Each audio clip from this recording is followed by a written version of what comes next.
The lock clicked like a gunshot.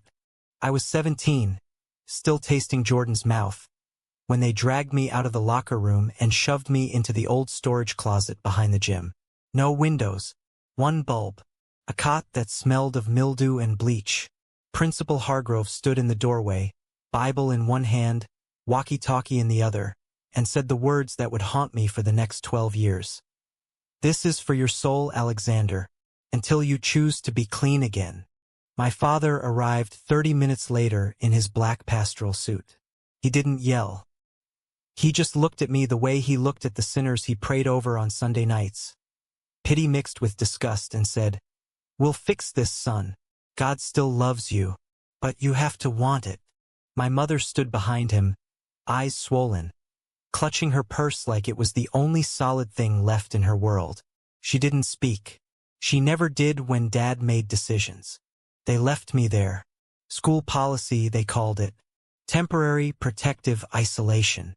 Translation: gay kid in rural Kansas, 2012, gets locked away so the other boys don't catch it. For 3 days I sat in the dark, listening to basketball practice echo through the wall, listening to kids laugh like nothing had changed. Jordan never came. Not once.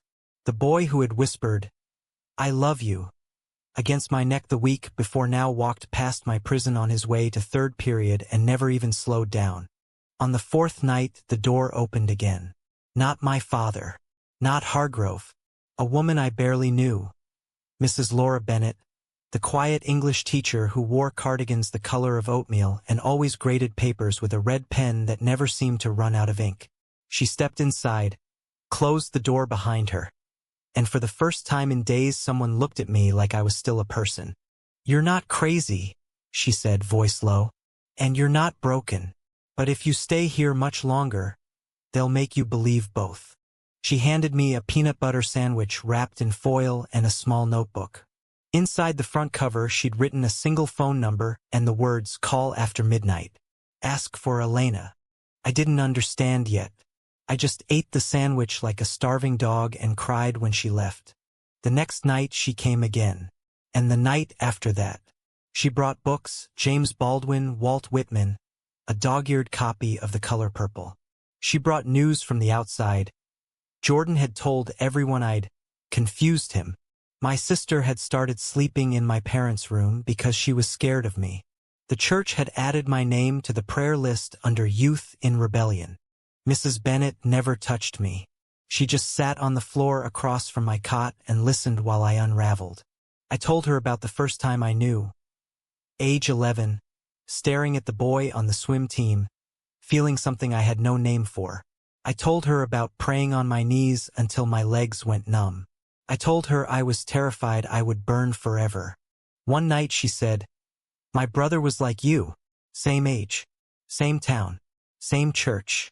They sent him to a camp in Colorado. He came back empty. 2 years later, he drove his truck into a bridge abutment at 90 miles an hour. They called it an accident. I called it murder by shame." Her voice cracked on the last word. That was the first time I saw her cry. On the 9th night, she didn't bring books. She brought a backpack, a Greyhound ticket to Chicago dated for the following evening, $300 in 20s, and a burner phone. "Tomorrow at 10:15 p.m., she said. "The side door by the loading dock will be unlocked. Walk straight out, turn left, follow the fence to the service road. A blue Civic will be waiting. The driver's name is Elena. She'll take you to the bus station. After that, you're on your own." I stared at her. "Why are you doing this?" She looked me dead in the eye. "Because no one did it for my brother." She stood up, brushed off her skirt, and said the last thing I expected. "You're going to hate me one day for this. That's okay. Just promise you'll live long enough to understand why I had to." Then she was gone. I didn't sleep. I sat with the ticket in my hands and tried to imagine a world where I wasn't someone's shame. At 10:14 the next night, the lock on the storage room door clicked open from the outside.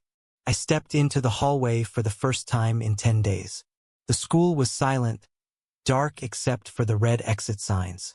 My legs shook so badly I thought I'd fall. I walked, I didn't look back. The blue Civic smelled like cigarettes and vanilla air freshener. Elena, a tall Latina woman with silver streaks in her hair, didn't ask questions. She just drove me to the Greyhound station in Wichita, handed me the ticket and said, "Laura told me you're brave. Prove her right."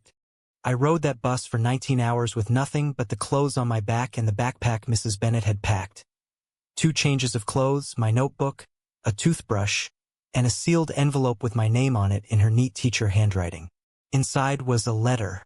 "Alex, if you're reading this, you made it out. I'm probably already being questioned. That's fine. I've lived with worse secrets. You're not the first boy this town has tried to erase. But you might be the first one who gets to write his own ending. Don't come back until you can stand in that hallway and not flinch. Don't forgive them until you've forgiven yourself. And when the day comes that you think the world is too cruel to keep going, remember the boy who kissed you like you were holy. That feeling was real. Protect it. LB." I read it until the words blurred. Then I folded it into my wallet and carried it like a talisman for the next 12 years. Chicago swallowed me whole. I slept on couches, worked construction, washed dishes, lied about my age, lied about my name. I met other gay boys who had their own escape stories, some worse, some better. I learned how to order coffee without stuttering. I learned how to say I'm gay without waiting for the sky to fall. At 19, I got my GED. At 21, I started community college on a scholarship I didn't think I deserved. At 24, I transferred to Northwestern, changed my major to journalism, and began writing under the name A.J. Rivera. My mother's maiden name, the only piece of home I still claimed. I wrote about everything except Kansas. Until the day my editor handed me an assignment. Youth conversion therapy still happening in Midwest schools. Go undercover. Get the story. I almost quit on the spot. Instead, I went home for the first time since the night Mrs. Bennett opened that door. Not to stay, just to look. The town hadn't changed. Same water tower, same church steeple, same red brick high school. Lincoln High looked smaller than I remembered, like a place built for children instead of monsters. I parked across the street and watched kids spill out the front doors at 3:07 p.m. exactly the way they had when I was one of them. I saw a boy with Jordan's old Letterman jacket walk by holding another boy's hand. Openly. In daylight. The world had tilted while I wasn't looking. That night I drove past Mrs. Bennett's little yellow house on Maple Street. The porch light was on. I sat in the car for 20 minutes trying to find the courage to knock. In the end, I didn't. I told myself she'd moved on. That she wouldn't want to see the boy she'd risked her career for, now grown into a man who still flinched at the word abomination. I was wrong. 3 weeks later, back in Chicago, my phone rang with a Kansas area code. "Alex, it's Laura Bennett. I need your help." Her voice was thinner than I remembered, but the steel was still there. "They're doing it again," she said. "Another boy, same closet, same principal, Hargrove retired, but his son took his place. Same church, same parents who think they're saving souls by breaking children." I tried to stop it quietly. They threatened my pension. They threatened my daughter's job at the elementary school. "I'm 70 now, Alex. I'm tired of being quiet." She paused. I heard her light a cigarette, the same habit she'd had when she used to sneak me sandwiches. "I kept every letter you never sent me," she continued. "Every article you wrote under that fake name. I know who you became, and I know what it cost you. But this time I need you to come back as yourself. I need you to stand in that school board meeting and tell them what they did to you, what they're still doing." I laughed, a sound like breaking glass. "You want me to walk back into the place that locked me up and ask for justice? Laura, they'll crucify me." "Maybe," she said, "but they'll have to do it in public this time. And I'll be right there beside you." I hung up and stared at my reflection in the dark window of my apartment. The man looking back had a good job, a nice loft, friends who threw him birthday parties and never asked why he never went home for Christmas. He had a boyfriend, Michael, kind, steady, the kind of man who made me believe love could be simple. And now the woman who had saved my life was asking me to risk it all again. I told Michael that night. He listened the way he always did, then asked the question I'd been avoiding for years. Do you want to go back for her? Or for the boy you left in that closet? Both, I realized. Both. 2 weeks later, I stood on the same cracked sidewalk outside Lincoln High, wearing a suit that cost more than my father made in a month, holding a press badge that suddenly felt like body armor. The school board meeting was scheduled for 7 p.m. The agenda item read simply, Discussion of Student Welfare Policies. The parking lot filled with familiar faces. My father's church friends. Jordan's mother, older now, still wearing the same cross necklace. A few teachers who had looked the other way all those years ago. And then I saw her, Mrs. Bennett, walking toward me with a cane and the same oatmeal cardigan. She looked small. She looked unbreakable. She took my arm like I was the one holding her up. Ready? She asked. No, I said. But I'm here. Inside the auditorium, the air felt exactly the same, stale, heavy, soaked in decades of unspoken shame. Principal Hargrove Jr. sat at the front table looking like a younger, meaner copy of his father. My own father sat 3 rows back, spine straight, eyes on the American flag instead of on me. When they called my name, Alexander Rivera, class of 2013, I stood up. The room went so quiet I could hear the fluorescent lights buzzing. I didn't read from notes. I didn't need to. I was 17 when this school locked me in a storage closet for 9 days because I kissed a boy. I began. Not for fighting, not for drugs, for love. And every adult in this building either helped or looked away. I looked straight at my father, including my own. Gasps rippled through the crowd. Phones came out. Someone shouted, "Shame!" But it wasn't directed at me. I kept going. I told them about the nights I still woke up tasting metal and mildew. I told them about the letters Mrs. Bennett smuggled in. I told them about the boy who was probably sitting in that same closet right now, counting the hours until someone decided he was worth saving. When I finished, the silence lasted 3 full seconds. Then Mrs. Bennett stood up beside me, voice steady despite the tremor in her hands. My name is Laura Bennett. I taught English here for 32 years. And on October 17, 2012, I broke the law to save a child's life. I'd do it again tomorrow, and the day after that, because some rules were written by cowards. The room erupted. They tried to shut us down. Of course they did. Security escorted us out while cameras flashed and voices rose in anger and in support. My father followed us into the parking lot. For the first time in 12 years, he spoke my name without contempt. Alexander. I stopped. Mrs. Bennett squeezed my arm once and kept walking, giving us space. He looked older than I remembered. Smaller. I thought I was doing right by you, he said. By God. By this town. I was wrong. I waited for the anger to come. The rage I'd carried like a second heartbeat for so long. Didn't. What came instead was exhaustion so deep it felt like peace. I know, I said. But knowing doesn't undo it. He nodded. A single tear slid down his cheek and disappeared into his collar. Your mother, she'd like to see you. Before it's too late. I didn't answer. I just turned and walked away. Some doors you don't reopen until you're sure you can survive what walks through them. The story broke nationally by morning. Gay man returns to Kansas school that imprisoned him. My byline, my real one, was everywhere. Michael called from Chicago, voice thick with pride and worry. You okay? I think so, I said, and for once I meant it. Mrs. Bennett and I spent the next week in her yellow house drinking tea and talking about everything we'd never had time for in that storage room. She told me about her brother's grave, how she still visited every Memorial Day. I told her about the nights I almost drove back to Kansas just to burn the school down. We laughed until we cried. We cried until we laughed again. Then came the knock at her door. It was Jordan.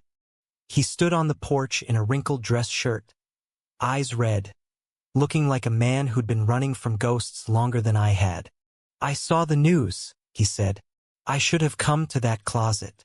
I should have told the truth. I was scared. I was so fucking scared. I waited for the old wound to tear open. Didn't.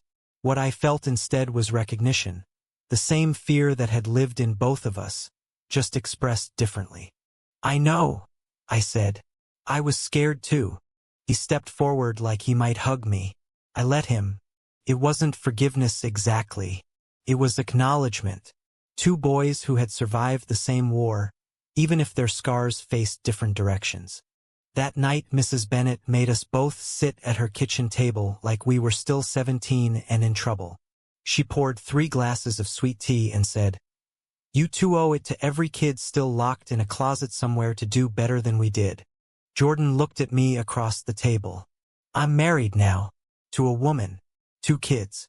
I'm not like you, Alex. But I never stopped loving the version of me that loved you." I smiled, small and sad and honest. "I stopped needing you to be like me a long time ago." File 5. 1,011 words. The school board voted 4-3 to end the protective isolation policy. They called it a compromise. We called it a beginning. But victories in small towns come with prices. My mother finally called. Her voice shook as she asked if I would come to the hospital. Stage 4 pancreatic cancer. 6 weeks, maybe less. She wanted to say goodbye without the church in the room. I drove back again. This time I brought Michael. He held my hand the entire way through Missouri and Kansas, never once complaining about the silence. She looked so small in that hospital bed. The woman who had stood behind my father while they locked her son away now reached for my hand with fingers like paper. "I was wrong," she whispered. "I was so scared of losing you to hell that I lost you to this world instead." I leaned down and kissed her forehead the way she used to kiss mine when I had nightmares. "I forgive you," I said, and meant it. Some truths only become possible when there's almost no time left. She died 3 days later with my hand in hers and Michael praying quietly in the corner. Not to the God of my childhood, but to whatever force had brought us all here anyway. The funeral was held at the same church that had once prayed for my deliverance. I sat in the front pew wearing a black suit and the rainbow pin Michael had given me the night before. Half the town came, half stayed away. My father preached the eulogy with a voice that cracked on every other sentence. When it was over, he hugged me in front of everyone.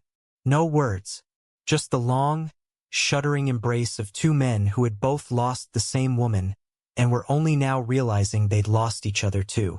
Mrs. Bennet was there in the back, leaning on Jordan's arm. She caught my eye and gave the smallest nod, the same nod she used to give when I finally understood a poem in class. After the burial, as people milled around the church basement with casseroles and awkward condolences, Jordan pulled me aside. "There's something you should know," he said. "The boy they locked up this time? His name is Micah. He's 15. And he's my nephew." The ground tilted. "He's the reason I finally came to Laura's house," Jordan continued, "because I saw my sister doing to him exactly what your parents did to you. And I couldn't let it happen again." That night the 4 of us, Mrs. Bennet, Jordan, Michael, and I, sat in her living room planning. Not revenge. Not even justice in the grand sense. Just the next practical step. A scholarship fund in my mother's name for queer kids from Lincoln High. A safe house network. A promise to keep opening doors until no more needed to be forced open at all. 6 months later, the scholarship had its first recipient, Micah, who moved to Chicago to finish high school away from the whispers. He lived with Michael and me for a while, sleeping in the guest room, calling Mrs. Bennet every Sunday to read her the essays he wrote for my old English teacher's memory. I went back to Kansas one final time, not to fight, but to speak at the dedication of the new wing of the public library. They named it after Laura Bennet. She sat in the front row in a wheelchair now, oxygen tank discreetly tucked behind her, smiling like she'd won a war no one else had noticed we were fighting. After the ceremony, I walked the 3 blocks to the high school alone. The storage closet had been converted into a wellness room. Couches, soft lighting, A sign that read, "You are safe here."